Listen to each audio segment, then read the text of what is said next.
काल करे सो आज कर, आज करे सो अब, पल में परलय होएगी, बहुरी करे गो कब। शुभ कर्म जल्दी, और पहली बात तो शुभ कर्म करें ना, अगर कोई समस्या आ जाए तो उसको टालना ही अच्छा। आइए महाभारत के प्रसंग की हम चर्चा आपके सामने करना चाहेंगे। सुने, उत्पत्ति कैसे हुई पांडवों की, कौरवों की, मैं प्रारंभ से सुनाना चाहता हूं। एक समय की बात है, देवलोक से अष्टवसु मृत्युलोक में आए और भ्रमण करते हुए कहां पहुंचे? कौशलपुर के निकट था मुनि वशिष्ठ का दास। एक बार बस रंग मिली, पहुंचे उनके पास।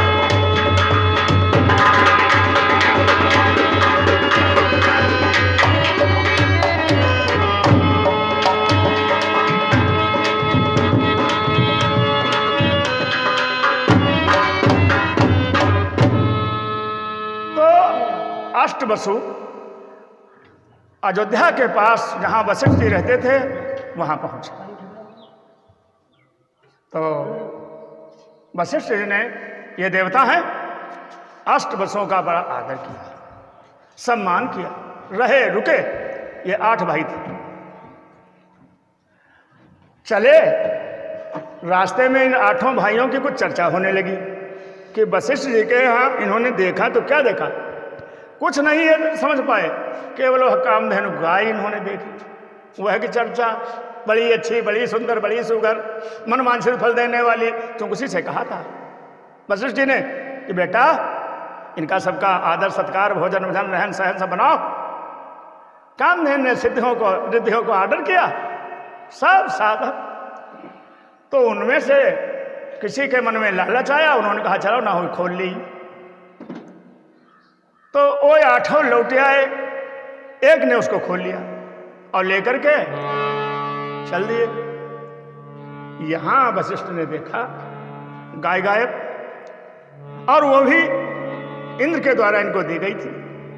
अब इन्हें यह दुख कि हमारी होती कोई बात नहीं रहा, लेकिन दूसरे की मांगे का ही रहा सेवा के लिए, अब वापस कैसे हो? श्राप दे दिया कि जाओ,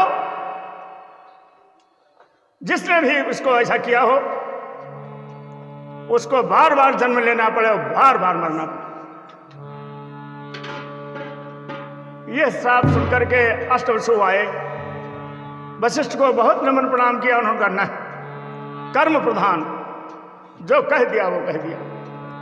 प्रार्थना करते हो, खुशामद करते हो, सब कुछ करते हो, चलो इतना माफ करते हैं कि पैदा होगे और तुरंत मर जाओगे, लेकिन पैदा होना और मरना जरूर पड़ेगा भाई।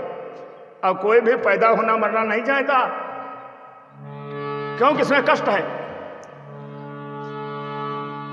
इतना माफ करते हैं कि पैदा होकर 100 साल घिन्नी नहीं घोटोगे, तुरंत मर जाओगे। ये पैदा होना नहीं चाहते थे। अरे देवलोक के रहने वाले वसु देवता। अंत में वशिष्ठ जी को प्रणाम किया और देवलोक चले गए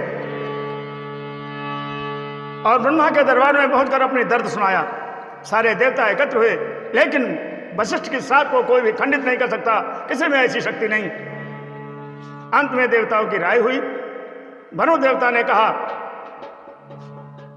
कि 33 कोटि देवता हैं, सुर नाम देवता 33 कोटि, लेकिन सुरों में सर कौन हो सकता है? तो वरुणदेव ने कहा सुर सरी, सुरों में सबसे सर हेड ऑफ कौन? सुर सरी, यानी गंगा जी। उनका स्मरण करो। आमद गंगा जी का 33 कोटि देवताओं ने स्मरण किया अष्टवसुओं के कल्याण के लिए, किनका मोक्ष। गंगा ने कहा भाई देखो ये बड़ा कठिन काम है, लेकिन शास्त्र कहते हैं, पुराण कहते हैं, वेद कहते हैं, संत जन कहते हैं क्या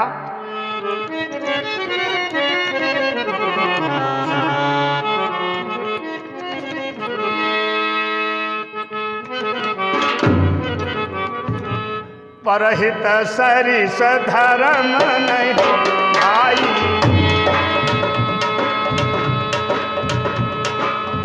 परहित सरिस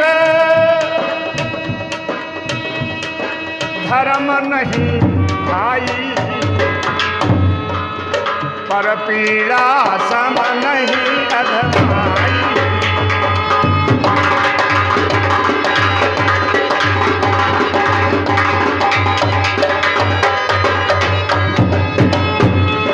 परहित सरिस धर्म नहीं भाई, पर पीड़ा सम नहीं अधमाई। परहित बस जिनके मन माही, परहित बस जिनके मन माही। इन कहूँ जग दुर्लभ कछु नाही।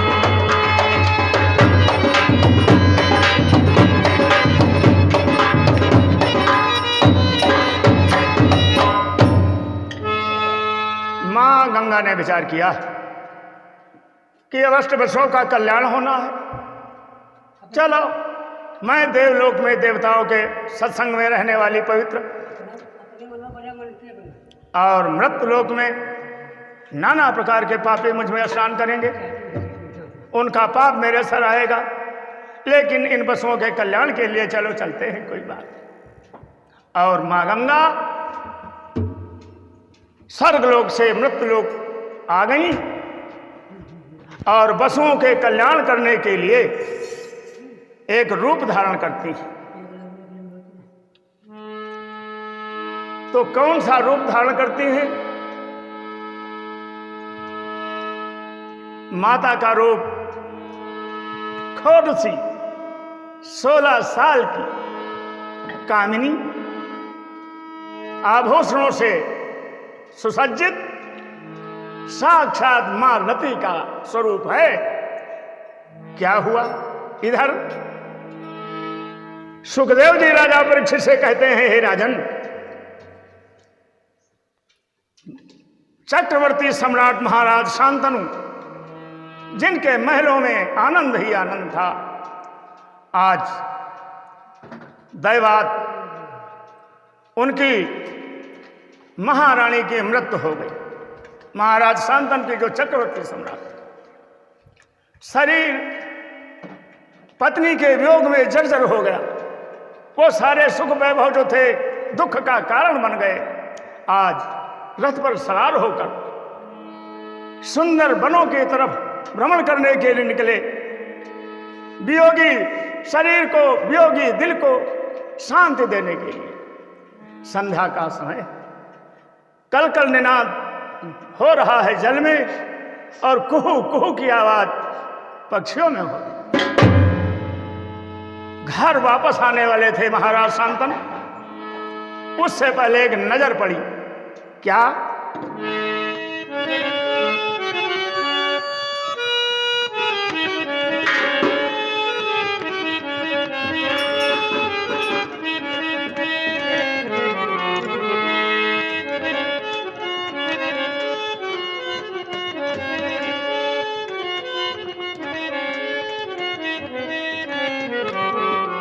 आगमन किसी और वन देवी का बतलाया उठकर नैनों ने।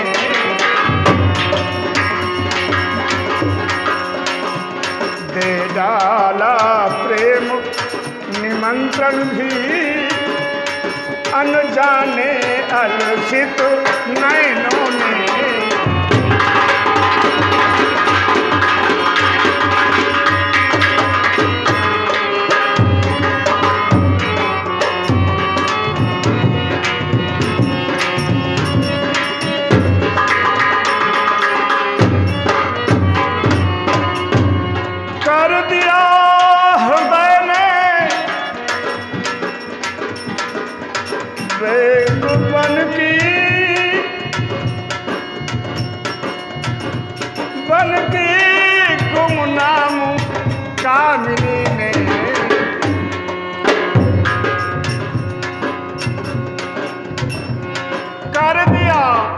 हृदय में काम बेग बन की गुमनाम कामिनी ने भर दी बिजली, भर दी बिजली अंतरपट में, घटपट में बिना कामिनी ने।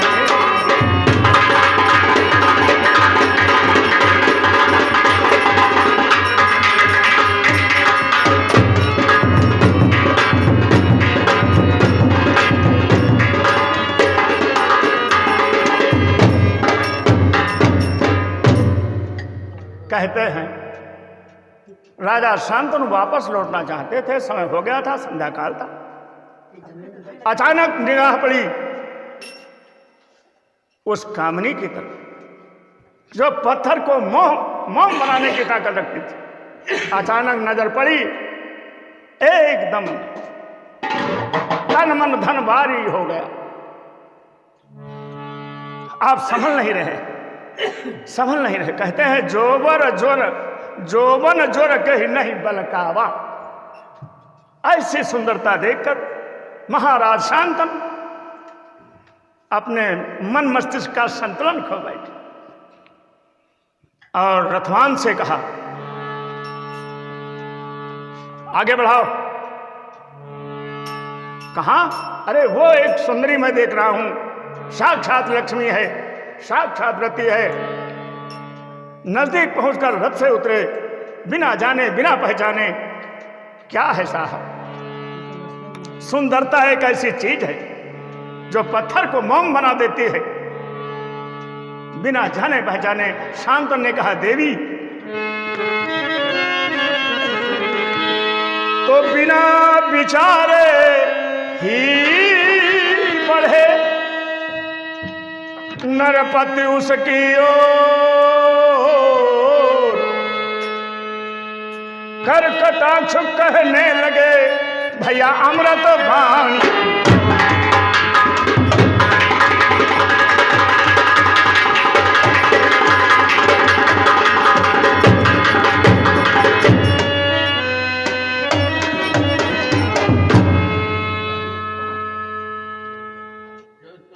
राजा शांतनु कहने लगे, देवी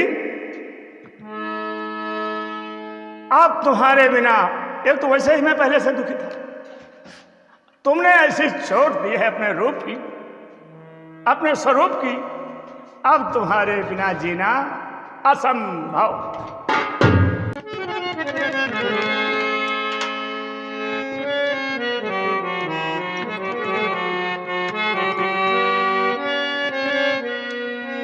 अरे कर गई शिकारी का शिकार, वो कातिल की शमशीर कहा।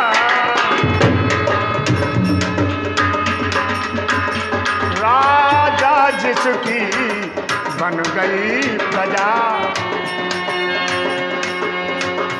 राजा जिसकी बन गया प्रजा, वो मालिक की जागीर।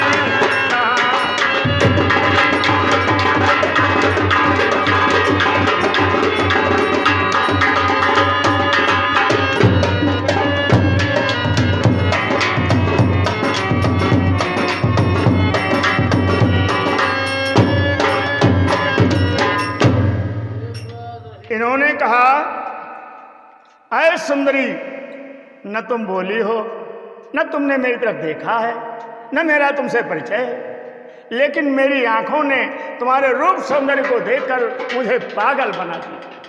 क्या कहा देवी ने, और भी हंसी कर भर कर विनय विषाद। क्या? अरे जली कली पर मत जता, अरे अली अली उन्मा।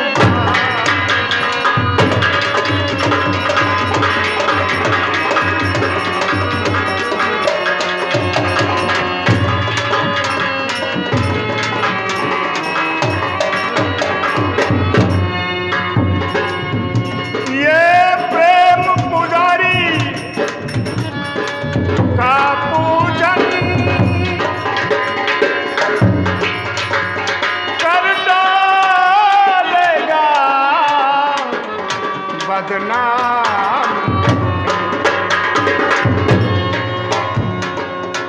हे प्रेम देव आगे आओ,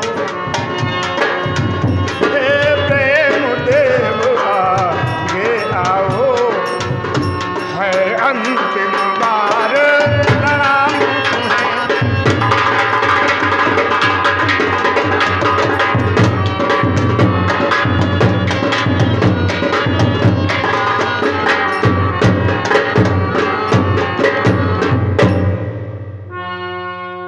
कहते हैं जब राजा शांतनु ने उस सुंदरी से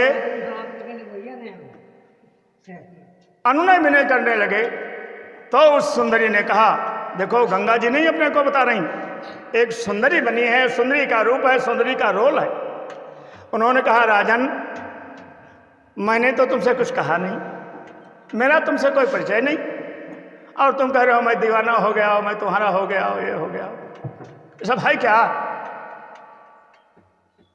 मैं आपको प्रणाम करती हूं। जरा मुस्कुरा करके तिरछी नजर से उस रति रूप कामिनी ने प्रणाम करने को जो ही अपनी लीला दिखाई। स्त्री में तो बड़े गुण होते हैं, तो आशीर्वाद न दे करके राजा शांतनु आज कामिनी के उस उन्माद में इतना मतवाले हैं, प्रसन्न चित्त नहीं कर पा रहे हैं, अपने दिल की गा रहे हैं। क्या?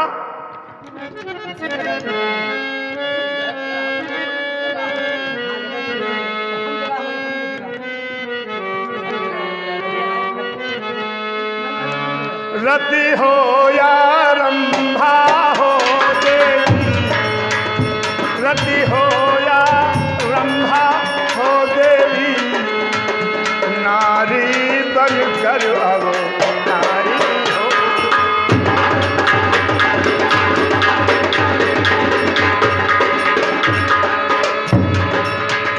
हे यौवन धन की रमा रूप, हे यौवन धन की रमा रूप, वन में किस लिए आधारी।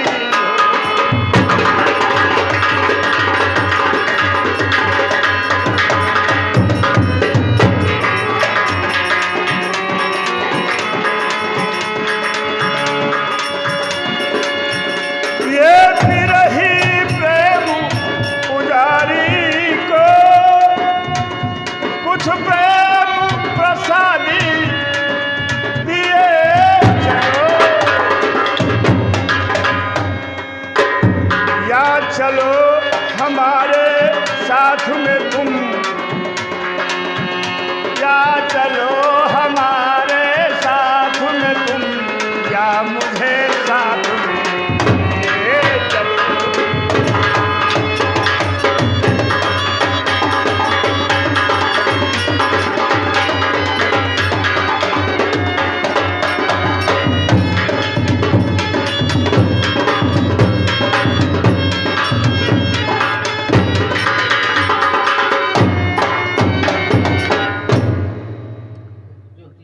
क्या कहते हैं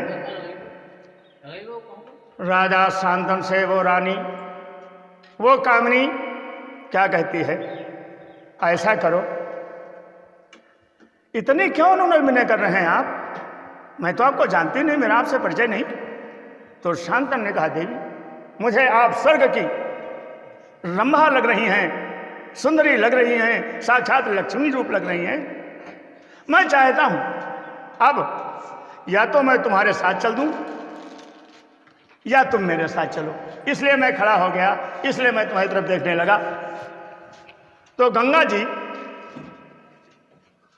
नारी वेश में है, मैंने बताया कामिनी का स्वरूप है। इस समय अष्टवसुओं का उद्धार करना है। देवी बोली प्रेम से, देवी बोली दूर से, राजन नजदीक मत बढ़ाओ, राजा आगे बढ़ रहे हैं। लेकिन उस कामिनी ने कहा, देवी बोली दूर से, करो प्रेम की बात, प्रेम पुजारी मान ले, प्रेम नहीं खैरात। प्रेम प्रेम चिल्ला तो रहे हो। प्रेम बड़ी कठिन चीज है प्रभु, खिलौना नहीं है, इसलिए दूर रहिए, दूर से बात करो। थोड़ा स्त्री में तो अदा होती ही है। तो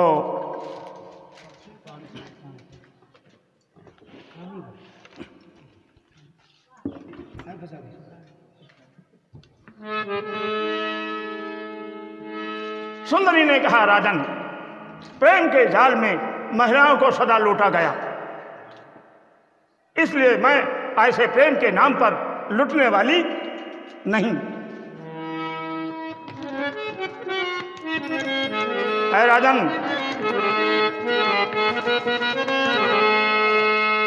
अरे मत बांधो कच्चे धागे से, हो चुकी हार स्वीकार।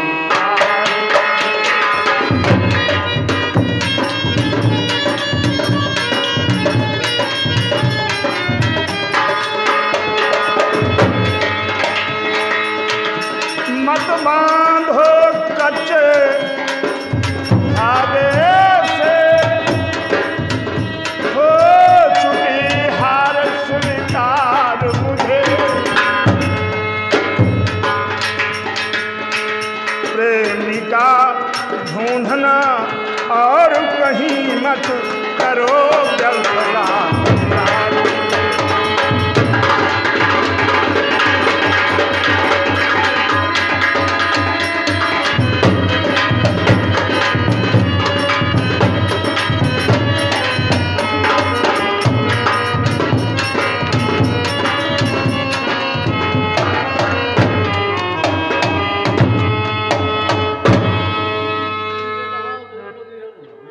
कहते हैं उस कामिनी ने राजा शांतनु से कहा कि आप अपने आकर्षण की बात न करें। मैंने दुनिया में बहुत से पुरुष देखे, यहाँ तो उन अष्टपुरुषों का कल्याण करना है, इसलिए कामिनी रूप वो सुंदरी कहती है कि हम तुम पर तहे दिल से कुर्बान हैं। अब राजा को बड़ा इत्मीनान हुआ, वाह किस्मत खुली, किस्मत खुली। क्यों? पत्नी मर चुकी थी, पत्नी मरने के कष्ट को जान रहे थे, शरीर ऊसर हो गया था, आज जीवन में संचार हुआ। अब क्या था,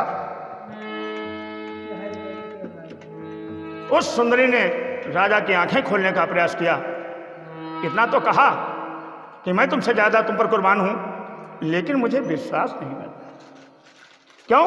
इंसान बड़े पेपीर मर्द होते, मतलब निकल गया तो पहचानते नहीं, और अब ऐसे जा रहे हैं जैसे, इसलिए मुझे तुम पर विश्वास नहीं हो रहा। प्रेम की दुहाई देते हो, प्रेम में लोग दगेबाजी करते हैं। ये वो सुंदरी कह रही, क्या कहाँ है प्रेम इस दुनिया में? राजन, प्रेम की ढींग मारकर तुम मुझे फंसाना चाहते हो। हालांकि मैं तुम पर कुर्बान हूं, लेकिन फिर भी प्रेम की दुहाई नहीं। मैं जानता हूं प्रेम में दगेबाजी होती है। क्या?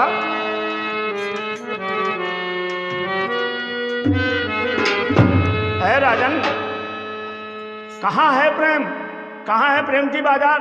कहाँ है प्रेम की दुनिया? अरे कहाँ है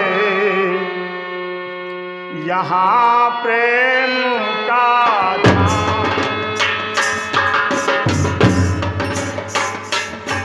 कहाँ है यहाँ प्रेम का धाम?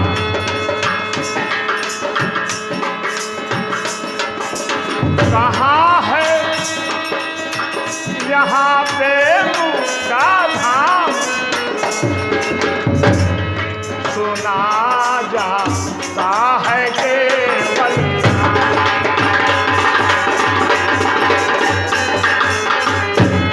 सुना जाता है केवल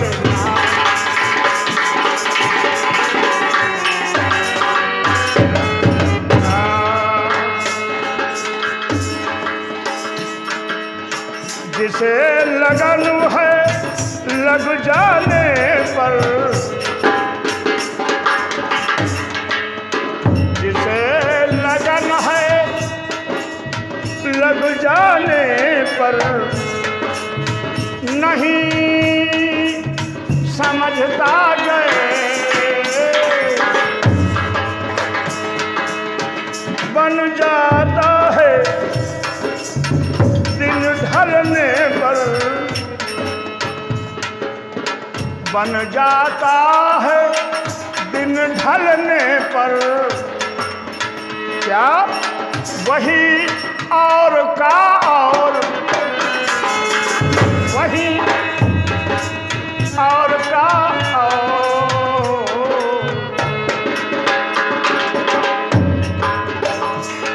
बात बात फिर करना और हराम कहाँ है यहाँ से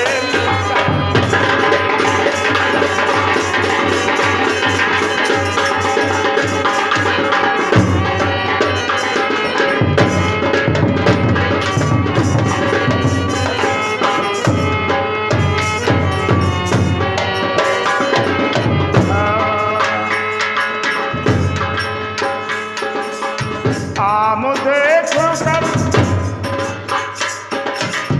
कोयल धाए पर, समय गए फिर वही स्वार्थी, समय गए फिर वही स्वार्थी, हाँ नहीं पूछते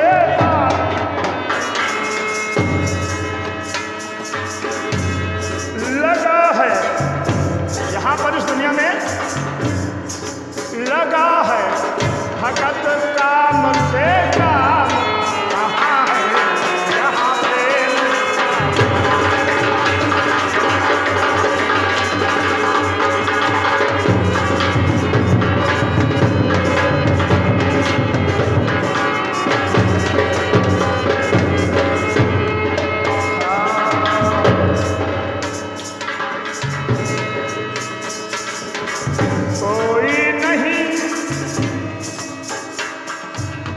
कोई नहीं किसी का साथी, कोई नहीं किसी का साथी, नहीं किसी का यार, है विनीत केवल दुनिया में, है विनीत केवल दुनिया में, मुँह देखा व्यवहार,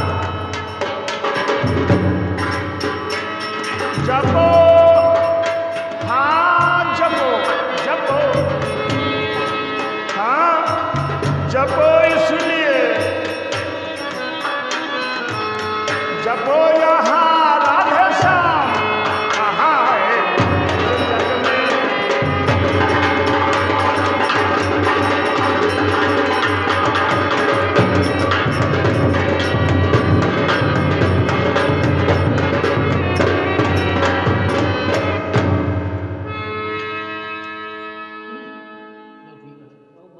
कहते हैं उस कामिनी ने राजा शांतनु से कहा कि देखो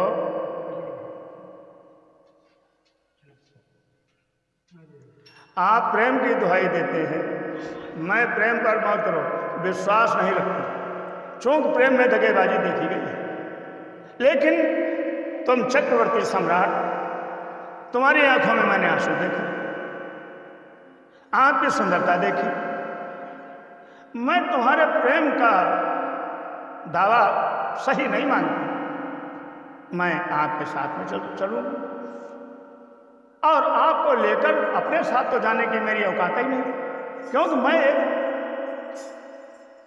जंगल में भ्रमण करने वाली अगर मेरा घर होता महलों में होती, मुझे भी किसी पुरुष की आवश्यकता है, ये माया है महिला की, उस कामनी की, नारी सकल अग अवगुण वो रूप है, ठीक है मैं मानता हूँ सुसरी माँ गंगा, लेकिन यहाँ वो छिपा हुआ राग है, खुला हुआ जो वेश है उस पर चर्चा कर रहा हूँ। तो स्त्री के स्वभाव का प्राकट्यकरण करते हुए उस सुंदरी ने कहा, प्रेम रेम की दुहाई मैं नहीं मानती, मैं शर्तों पर जिंदगी गुजारना चाहती हूँ, मुझसे शर्त करना होगा। अरे शांतनु ने कहा, जऊन चाहो तऊं, सब जमीन जगह तुम।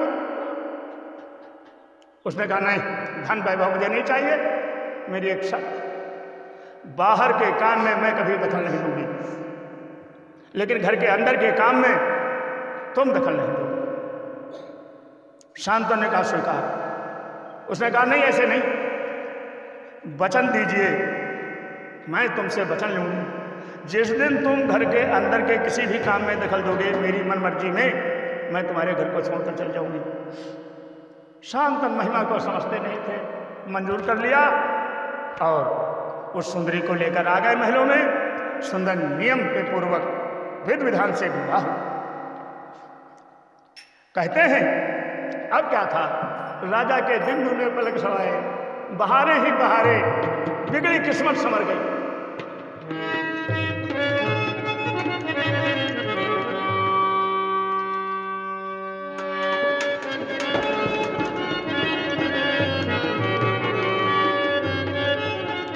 लिखा है कवि ने, शांतनु बड़ा प्रसन्न है, अरे सुंदरी का साथ मिल गया। क्योंकि स्वर्ग कहाँ है ये भी जान लो, दो जगह, या मृगनयनी या मृगशाला, तीसरी जगह स्वर्ग नहीं। तो आज मृगनयनी शांतनु को प्राप्त हो गई, वैकुंठ, वो हस्तिनापुर। क्या ना साधु महल में और दोबारा जम गया क्षमा, फिर शादी का सरस खिंच गया मनोबल, वादी में नक्शा फिर से आबादी का।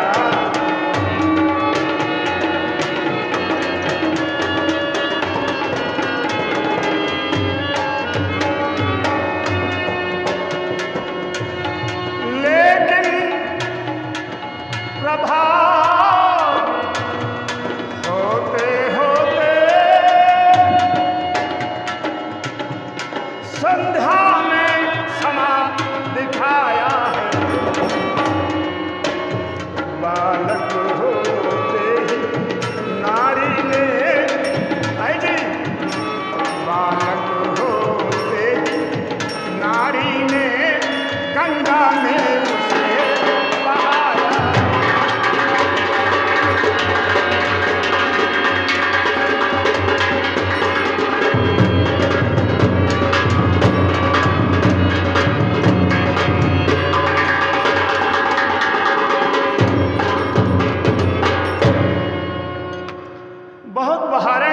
जिंदगी में आने लगी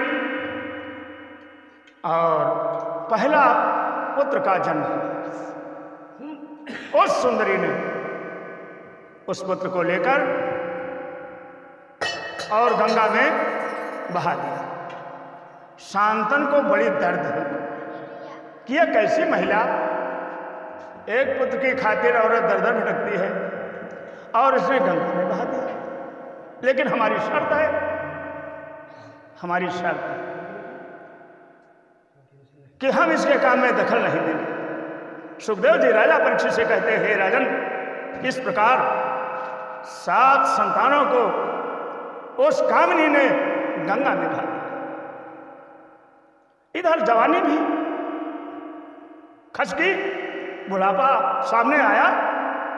जब 8वां पुत्र पैदा हुआ शर्त के हिसाब से, फिर लेकर गंगा में चली। आज राजा शांतनु से नहीं रहा गया। बहुत मीठी बजाया करो, आप छोट में भी बहुत ऊंची बजाते हो, बहुत मीठी बजाया करो। तो शांतनु ने कहा, खबरदार होशियार, तुमने 7 पुत्रों को गंगा में बहा दिया, उस दर्द को मैंने कलेजे में दाब के रखा, आज दर्द दबने वाला नहीं। क्या कहते हैं, खड़े हो जाओ, खबरदार होशियार, आज वो प्रेम नफरत में बदल।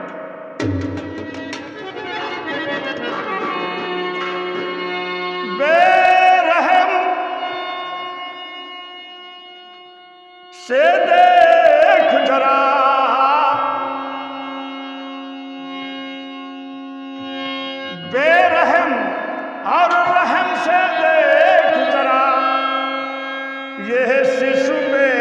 शिशु बेचारा है, ये शिशु।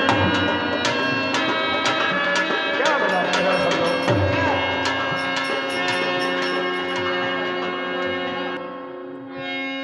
बेरहम रहम से और देख जरा, ये शिशु बेकस बेचारा है, ये शिशु बेकस ओ राजदेवी अब भी विचारो, यह किसका राज?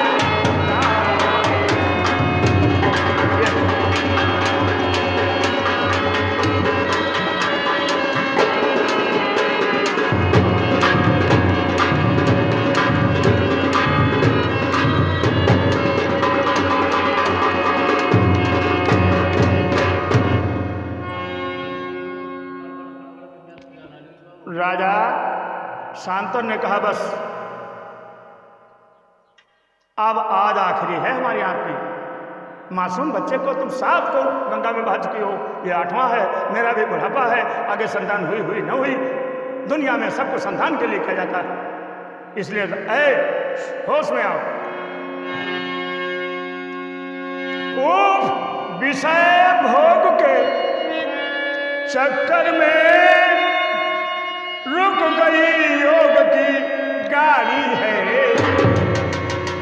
आचारी नीति और वानरप को नारी ने किया अनारी है।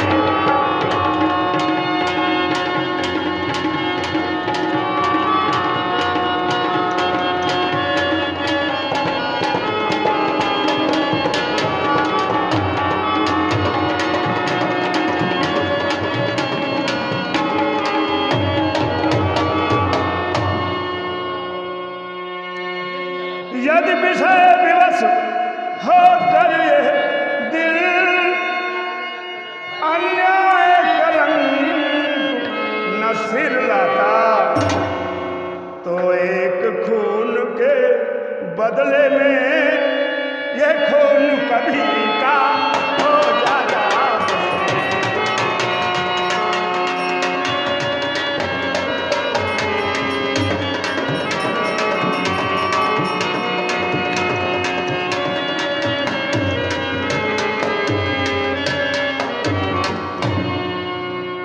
कहते हैं कि राजा ने कहा देखो वचन दिया था, सहते सहते हद हो गई, आज सह नहीं पाऊंगा, इसलिए समझ लीजिए ये पुत्र गंगा में नहीं बहाया जाएगा। रानी ने कहा निश्चित रूप से गंगा में बहाया जाएगा, क्योंकि हमारी आपकी शर्त, घर के अंदर मैं आजाद, घर के बाहर तुम आजाद।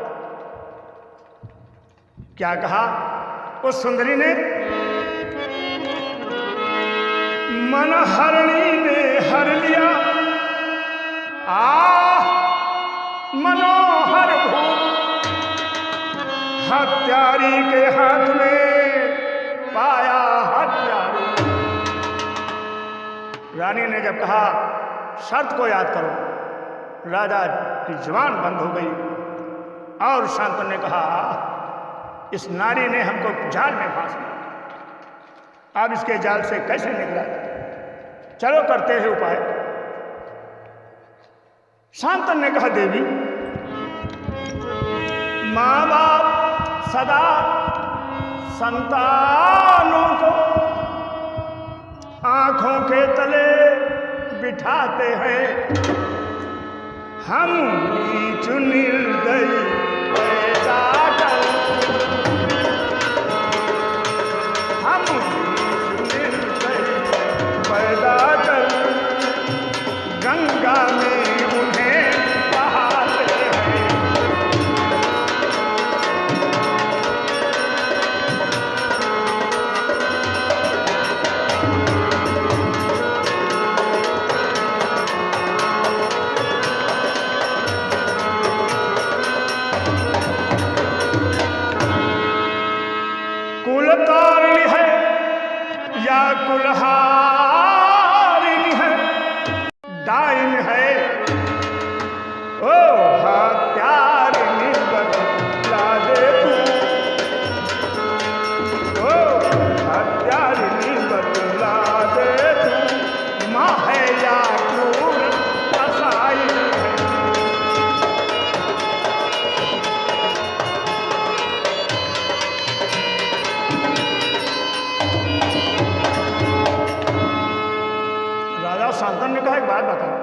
तुम माँ हो, माँ तो बच्चे को पालती है, हमें तो लगता है तुम डाइन हो। विष्णु का जब तक वेग रहा, मैं खुद भी रहा नापे में, संतान और हरिचरणों की आती है याद बुढ़ापा। अपने पुत्र का सहारा और भगवान की आस बुढ़ापे में लगती है, जब अपना जोश बेकार हो जाता है। क्या कहते हैं,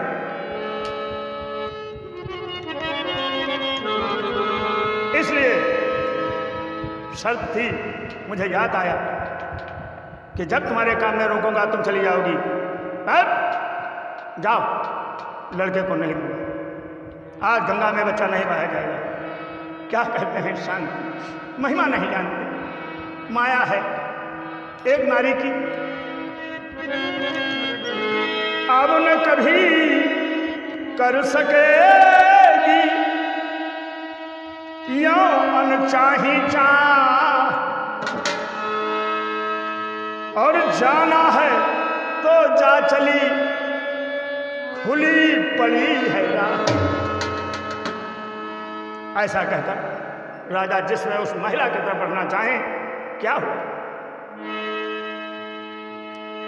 बढ़ना चाहे उस तरफ जैसे भी नरभू, तो बदल गया क्षण मात्र में वैसे ही वो रूप।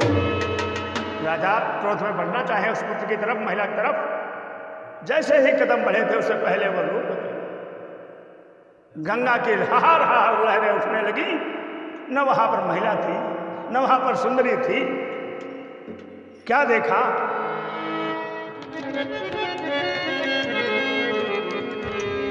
अरे देखा रानी के और बदले में गंगा माता मुस्कुराती है,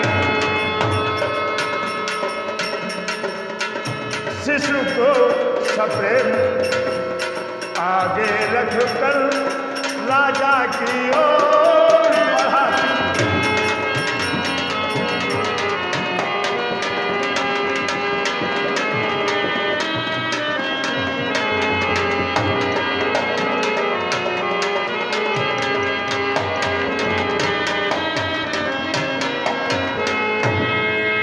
बोली राजन, और आंखें खोलो, देखो मैं कौन, कहाँ की नारी हूँ और न देवी हूँ, न यहाँ की हूँ न वहाँ की।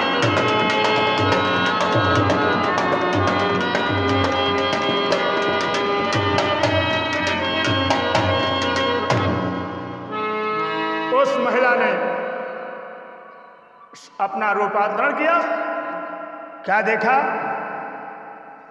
कि जल प्रवाहित है, उस जल में बीच में मुस्कुराती हुई सुंदरी के रूप में मां गंगा खड़ी हुई, और कहते हैं, राजन जरा ध्यान से मेरी तरफ देखो, मैं काम की भूखी नहीं, मैं रति की प्यासी नहीं, मुझे तो अष्टवसुओं का कल्याण करना था, देवताओं का भला करना था, उस उद्देश्य से मैं आई थी। और अष्टवसुओं का उद्धार एक को साथ दिया था वशिष्ठ ने कि जिसने अपने हाथों से गाय खोली है वो बंधन से नहीं छूटेगा। संगम वाले छूट जाए, तुरंत मोह मर जाए, वही पैदा हुए हो गंगा में मुक्त। लेकिन जिसने खोली थी, ये बेटा आठवां वही है, इसका नाम देवव्रत रखा गया। देवव्रत ये देवताओं का व्रत, देवताओं के द्वारा धरती पर आया। तो मां गंगा कहती हैं, शांतनु, इसमें तुम्हारा दोष नहीं है, ये मेरी लीला है, इसलिए सुनो।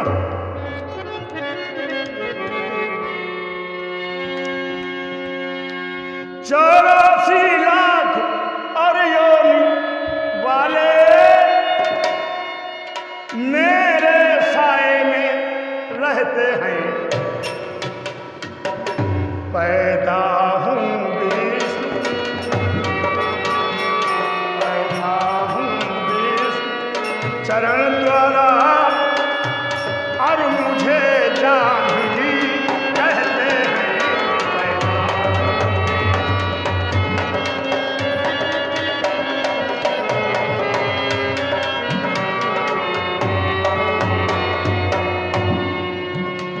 बन देवी बन बन बन फिर कर शादी का एक बहाना था। है राजन, मुनिवर वशिष्ठ के शाप विवश पशुओं को पार लगाना था।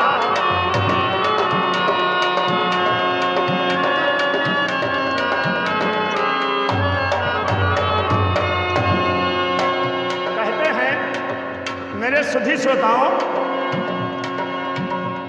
आज का मेरा साथ नकारा मास्टर सुनील कुमार कश्यप, नौसर जोगी, जनपद लखीमपुर की। ढोलक पर रूपलाल मास्टर गोला निवासी, ये संगीताचार्य कहे जाते हैं और इनके पास डिग्री भी है। और मंजीरा पर बहुत अच्छे गायक राम नरेश राठौर बोला, बहुत सुंदर संगीत के निपुण। मेरा पता सब आप लोग बहुत समय से जानते हैं, इसे बताने की आवश्यकता नहीं। तो आप लोग मेरे चैनल को सब्सक्राइब करें, कमेंट भेजें, लाइक करें और हमेशा सुनते रहें। हम आप लोगों की सेवा में धार्मिक समस्त कार्य के लिए सदैव तैयार, सदैव तत्पर। जय जय श्री राधे, जय जय श्री कृष्ण। मुनिवर वशिष्ठ के शाप विवश पशुओं को पार लगाना था।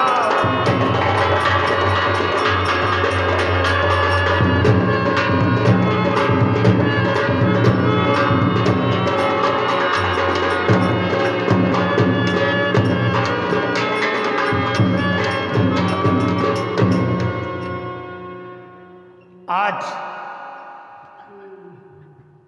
माँ गंगा ने अपनी जो भी असली कहानी थी राजा शांतनु को बताया और कहने लगे, एक बात समझ लीजिए,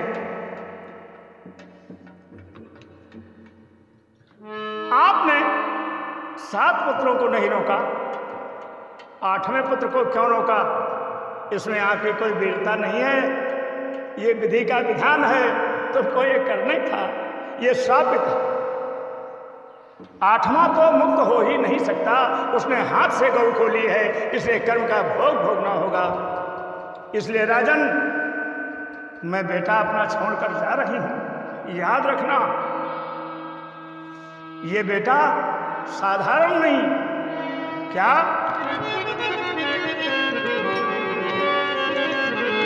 सच है किस्मत का लिखा हुआ, मेटा न कभी जा सकता है,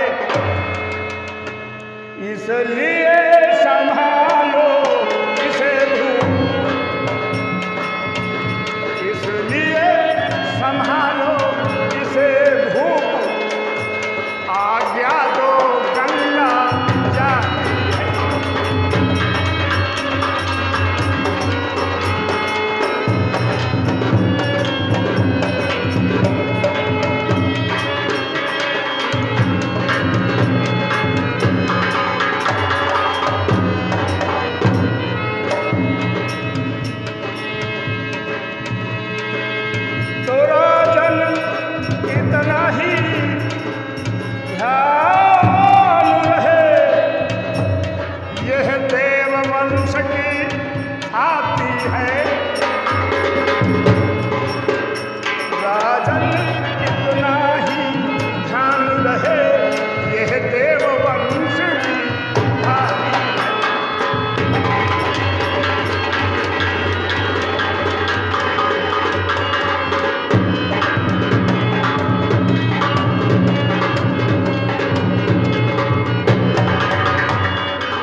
को राजा शांतनु की गोद में देकर और अपने रूप को अंदर ध्यान कर जल में और प्रवाहित हो गई। सुखदेव जी राजा परीक्षित से कहते हैं, हे राजन, इस लीला को देखकर शांतनु मन में बहुत सशंकित हो गए हो। मैं इस महिला की, इस सुंदरी की महिमा आज अब क्या गुजरा हुआ जमाना आता नहीं दोबारा। हाफिज खुदा क्या कहते हैं, उस पुत्र को लेकर विद्वानों को बुलाकर डिस्ठाउन वगैरह नामकरण संस्कार क्या, तो ज्योतिषियों ने उस बालक का देवव्रत नाम बतलाया है और आगे चलकर वो महावीर भट्ट भीष्म पिता कहलाया है। भट्ट भीष्म पिता कहलाया है।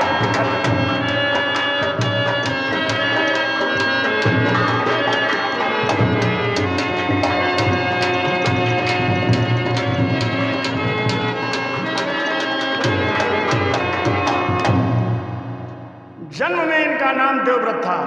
आगे चलकर जब इन्होंने शादी न करने की सौगंध खाकर अपने पिता की शादी करवाई, अगले प्रसंग में है, तभी से इनका नाम भीष्म रखा गया। और गंगा पुत्र इसीलिए इनका नाम है, मां की गंगा थी। प्रेम से रामकृष्ण भगवान की, हनुमत लाल की जय, गुरुदेव भगवान की।